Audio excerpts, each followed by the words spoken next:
kita akan lanjut mengenai genealogi Kain. Ditulis dalam Kejadian 4 ayat 17 sampai 24 ya.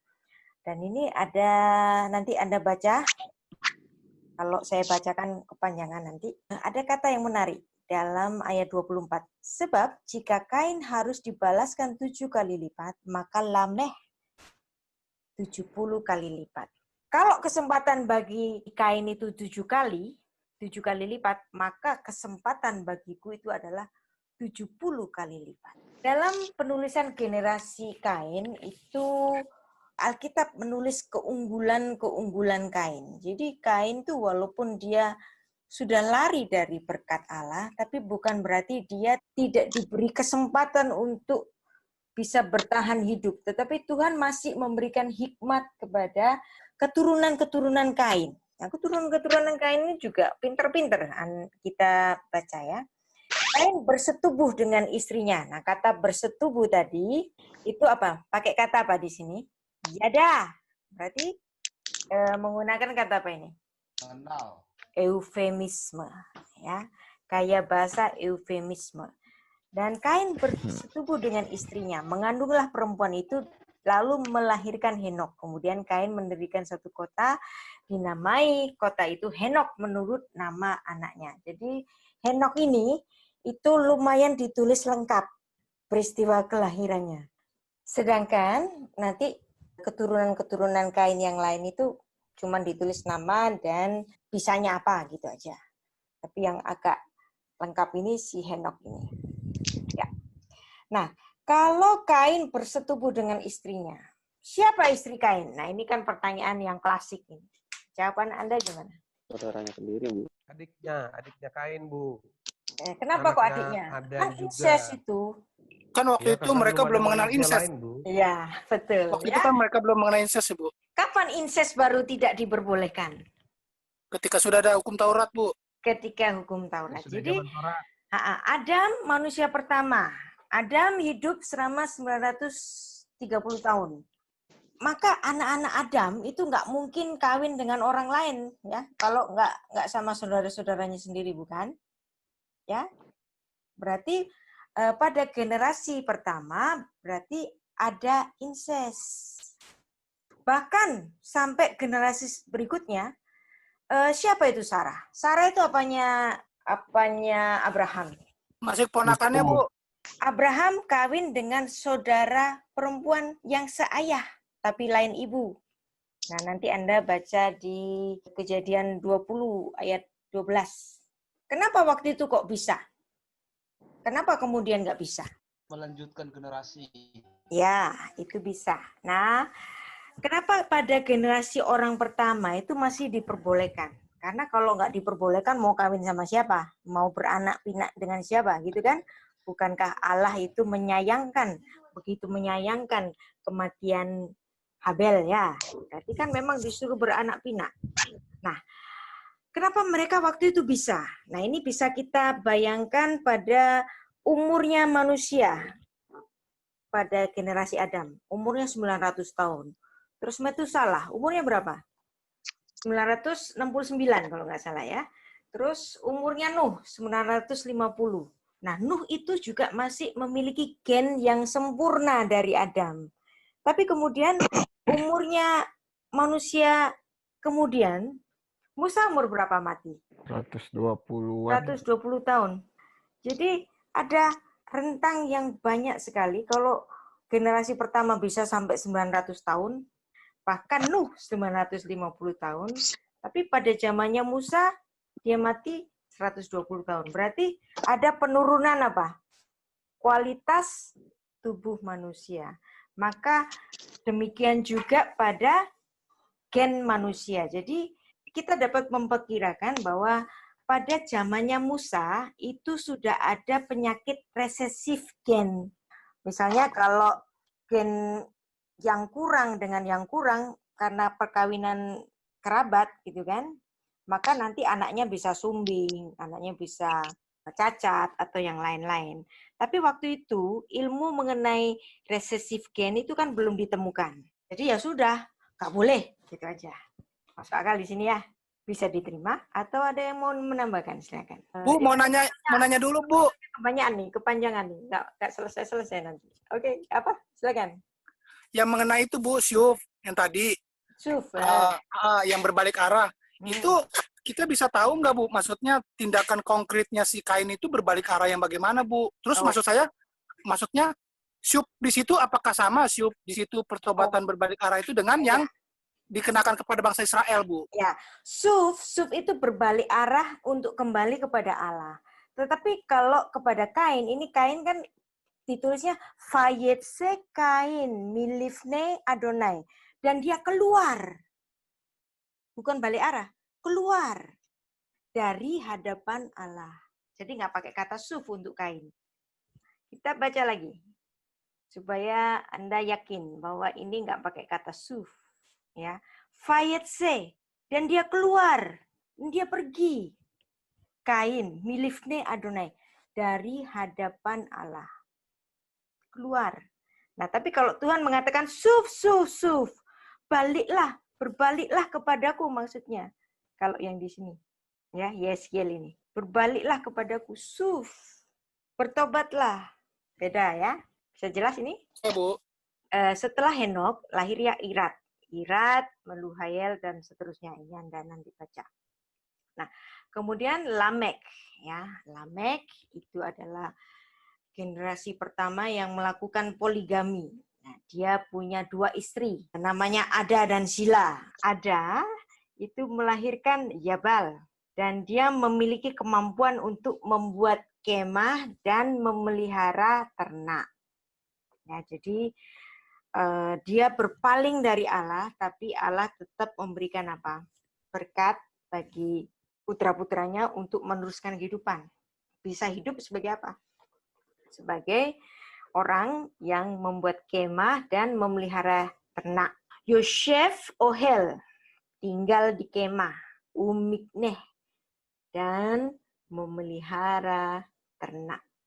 Nah, kemudian nama adiknya adalah Yubal. Dia adalah bapa dari semua orang yang memainkan kecapi dan suling. Wow. Jadi generasinya Kain ini ada yang jadi musisi juga.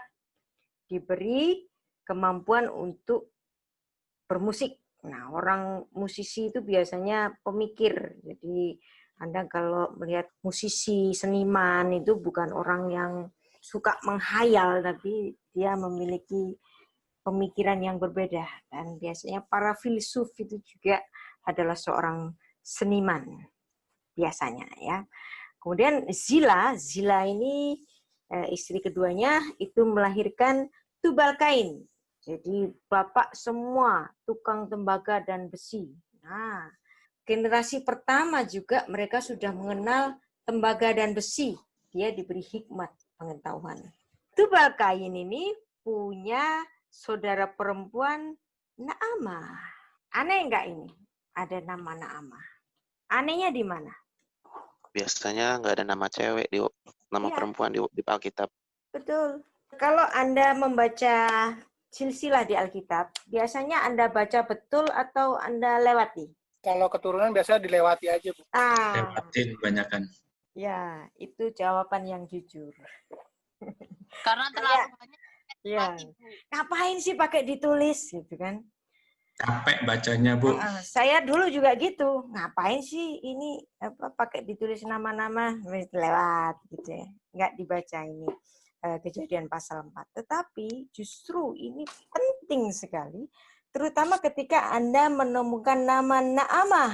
Nama Naamah nanti. Nah, oke. Naamah kita simpan dulu. Kita akan belajar mengenai kejahatan dari keturunan Kain. Jadi walaupun mereka diberi kepandaian, tapi jahatnya tetap jahat nih. Kejahatan keturunan Kain. Siapa? Lamek. Berkatalah Lamek kepada kedua istrinya itu, Ada dan Zila, dengarkanlah suaraku.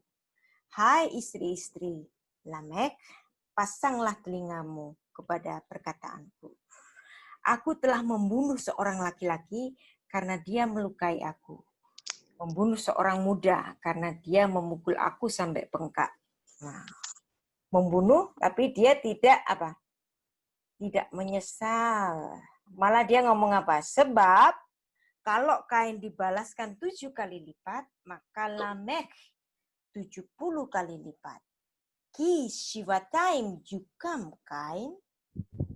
Lamekh 77 Veshivah. kali lipat. Kira-kira perkataan ini nanti muncul di mana? Lagi. Pengampunan. Pengampunan. Pengampunan. Pengajaran Tuhan Yesus. Saling mengampuni. Kira-kira berhubungan nggak? Kok sama sih? Kenapa Tuhan Yesus mengambil istilah ini? Karena Tuhan Yesus ingat banget. Karena itulah sumpah yang diucapkannya dulu. Bahwa dia memberikan kesempatan 7 kali lipat kepada Kain. Tetapi ternyata keturunannya minta apa?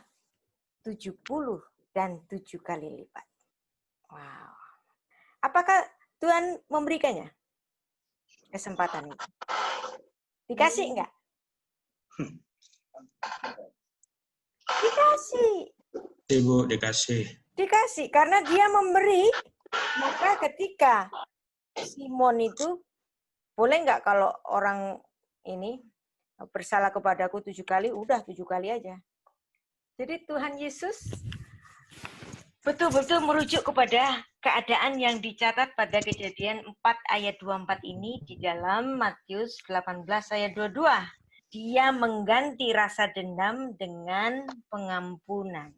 Bahwa dia dulu seperti kesempatan yang diberikan kepada Kain dan Lamekh, maka itu pula yang harus diberikan kepada murid-muridnya yang memberikan batasan pengampunan itu. Nah, angka 7 adalah simbol umum dalam segala hubungan dengan Allah dan merupakan angka religius, melambangkan perjanjian kekudusan dan pengudusan. Nah, kaki Dian itu kakinya 7. Tindakan pendamaian dan pentahiran diselesaikan dengan 7 kali percikan oleh imam-imam Israel. Pengukuhan Sabat Yahudi termasuk tahun Sabat itu juga dihitungnya berdasarkan angka 7. 7, 7, 7.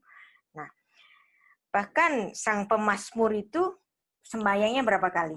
7 kali. 7 kali. Ya, kalau teman muslim 5 kali, sang pemazmur ini berapa kali? 7 kali. 7 kali dalam sehari aku memuji-muji engkau karena hukum-hukummu yang adil. Jadi angka 7 ini angka religius sekali. Simbol umum. Jadi ketika Petrus meminta 7 kali, Tuhan Yesus mengoreksi dengan jumlah 70 kali 7 kali. Tapi apakah ini harfiah menjadi 490 kali? Enggak, Bu. Maksudnya itu tidak ada hitungan sama sekali ya, Bu ya? Tidak ada hitungannya ya, karena angka 70 itu adalah 7 kali 10. Nah, 10 itu adalah angka kepenuhan. Jadi aku kalau ngomong 10 ini berarti jangan dihitung harfiahnya 490. Ya. Jadi itu adalah kesempatan bertobat. Lamanya bertobat diberikan kepada generasi Kain yang jahat. 4 ayat 24. Maka penghukuman tidak terjadi kala itu. Penghukumannya kapan nanti? Kapan penghukuman bagi kejahatan keturunan Kain ini? Banjir Nuh, ya, ketika mereka diberikan kesempatan tambah lagi 120 tahun, tetap mereka tidak bertobat. Nah, itu nanti kita pelajari pada parsha berikutnya. Jadi maksud Tuhan Yesus pada frasa 70 kali 7 kali itu adalah bahwa murid-muridnya tidak mempunyai hak untuk menentukan batas untuk mengampuni. Dan Tuhan Yesus mengajarkan apa? Pada doa Bapa kami. Dan ampunilah kami akan kesalahan kami, seperti kami juga mengampuni orang yang bersalah kepada kami. Dengan kata lain, kesediaan Allah mengampuni kita itu harus setara dengan kesediaan kita mengampuni orang lain. Karena jikalau kamu mengampuni kesalahan orang, Bapamu yang di sorga akan mengampuni kamu juga. Tetapi jikalau kamu tidak mengampuni orang, Bapamu yang di sorga tidak akan mengampuni kesalahanmu. Nah, berat ya. Generasi Kain yang jahat diberikan waktu yang panjang sekali Tetapi sampai sepanjang itu mereka tetap jahat sehingga garis keturunan Kain ini nanti berakhir pada waktu air bah. Tadi dikatakan Vayetse Kain milifne Adonai. Dia keluar dari hadapan Allah. Berarti, dan kita juga sudah melihat buktinya bahwa generasi Kain itu jahat. Contohnya Lamek tadi, suka bunuh orang. Nah, maka bagaimana Allah harus merealisasikan janjinya? Kejadian 3 ayat 15. Keturunanmu dan keturunannya. Keturunannya akan meremukkan kepalamu. Dan kamu akan meremukkan tumitnya. Nah, kalau generasi Kain ini yang diharapkan bisa menjadi, salah satunya bisa menjadi orang yang berkenan kepada Allah, ternyata mereka jahat semua. Maka Tuhan nggak mau rencananya gagal, maka Tuhan memberikan bagi pasangan Adam dan Hawa ini apa? Set. Nah, set ini artinya adalah apa? Pengganti. Artinya adalah pengganti. Kita baca lagi ya. Fayeda. Nah, ada kata fayeda lagi ini juga eufemisme.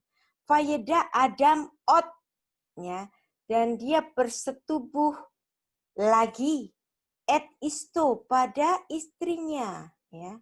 Fatelet, dan dia melahirkan Ben putra Fatikra.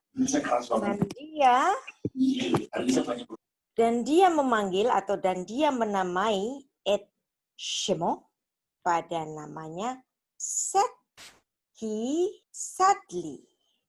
Sebab dia menggantikan kepadaku. Siapa yang menggantikan? Elohim. Zera, benih akhirnya. Akhir itu ya, akhir bahasa Indonesia. Yang diambil dari bahasa Arab. Ya. Tahat sebagai pengganti. Hevel, penggantinya Habel, Ki, Harago, Kain. Sebab dia telah membunuhnya.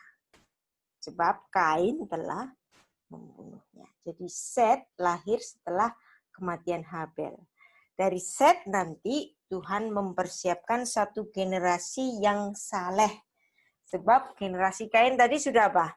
Keluar dari wajah Allah. Berpaling dari wajah Allah. Nah, dari Set ini nanti lahir orang-orang yang takut akan Allah.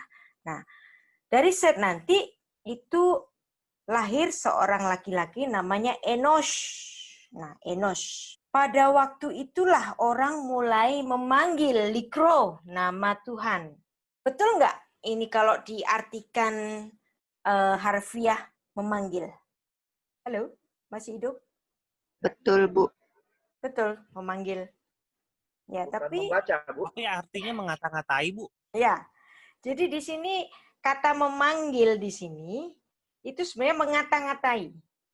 Ya, kenapa kok kita harus mengartikan mengata-ngatai? Kalau kita bandingkan pada Kejadian 4 ayat 1 tadi yang sudah kita baca, ketika Kain lahir, apa yang dikatakan ibunya? Kaniti ish et Adonai. Aku telah mendapatkan laki-laki dari Tuhan. Berarti di situ Hawa ibunya memanggil nama Tuhan nggak? Kejadian 4 ayat 1. Iya, Bu. Berarti kalau di situ sudah memanggil nama Tuhan, kalau Kejadian 4 ayat 26 ini baru kita artikan sebagai pada waktu itulah orang mulai memanggil nama Tuhan. Kontradiksi kan? Jadi ini artinya apa? Memanggil di sini. Mengata-ngatai, ngunek-ngunek ke. Ada orang Jawa nggak di sini? Nah, kalau saya bilang muni itu kan bunyi. Tapi kalau saya bilang ngunek ke, nah artinya ngata-ngatain. Jadi di sini orang mulai ngata-ngatai Tuhan. Kapan itu? Ketika Enos lahir. Enos ini siapa? Generasinya Set. Tapi pada waktu Set, itu orang mulai ngata-ngatai Tuhan. Nah, ini adalah gaya bahasa eufemisme yang selanjutnya. Nah, gaya bahasa eufemisme ini bisa kita konfirmasi itu pastilah gaya bahasa eufemisme karena tidak mungkin. Karena sebelumnya si Hawa ini sudah memanggil nama Tuhan. Aku telah mendapat seorang laki-laki.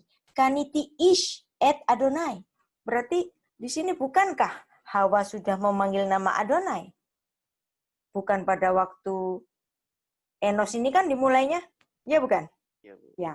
Ya kan? Iya, Bu. Jadi Kejadian 4 ayat 26 ini harus kita pahami sebagai eufemisme, yaitu mengata-ngatai. Karena Apa ini maksud, Bu? Apa ini maksudnya dalam makna yang negatif? Ya, makna yang negatif. Mengata-ngatai dalam makna memanggil dalam makna yang negatif. Ya. Kalau Calling gitu name. kenapa lain menerjemahkan sebagai Ya, ini terjemahnya nggak salah. Tapi terjemahnya lost in translation. Misalnya gini, ada istilah dalam bahasa Inggris calling names. Apakah itu dalam artian memanggil nama atau menjuluki? Calling names dalam bahasa Inggris itu kan apa? Julukan. Calling names, gitu kan? Julukan. Jadi itu apa? Eufemisme juga. Demikian juga ini. Ada yang tidak setuju? Boleh, silakan. Kalau mau mengajukan ketidaksetujuannya. Berarti kalau dalam hal ini mengata-ngatai bisa dikatakan seperti kayak merutuki gitu ya, Bu ya? Bisa. Ya, mengutuki. Nah, nanti kita akan belajar mengenai gaya bahasa eufemisme yang lain. Ya. Oke, Bu. Nah, misalnya ini. Dalam Ayub 1 ayat 5. Itu ada kata barak. Barak itu kan artinya memberkati kan, tapi di sini diterjemahkan dengan mengutuki. Setiap kali apabila hari-hari pesta telah berlalu, Ayub memanggil mereka dan menguduskan mereka. Keesokan paginya, pagi-pagi bangunlah Ayub lalu mempersembahkan korban bakaran sebanyak jumlah mereka sekalian. Sebab pikirnya, mungkin anak-anakku sudah berbuat dosa dan telah mengutuki. Uverhu. Jadi di sini apa? Dan mereka telah mengutuki. Mengutuki siapa? Mengutuki Allah. Tapi sebenarnya kata barak ini kan artinya kan memberkati toh. Tapi kenapa di sini di Ayub itu nulisnya kok barak? Ini juga dalam gaya bahasa eufemisme. Karena si penulis Alkitab ini nggak tega untuk menulis kata kutuk kepada Tuhan. Bisa diterima? Bisa.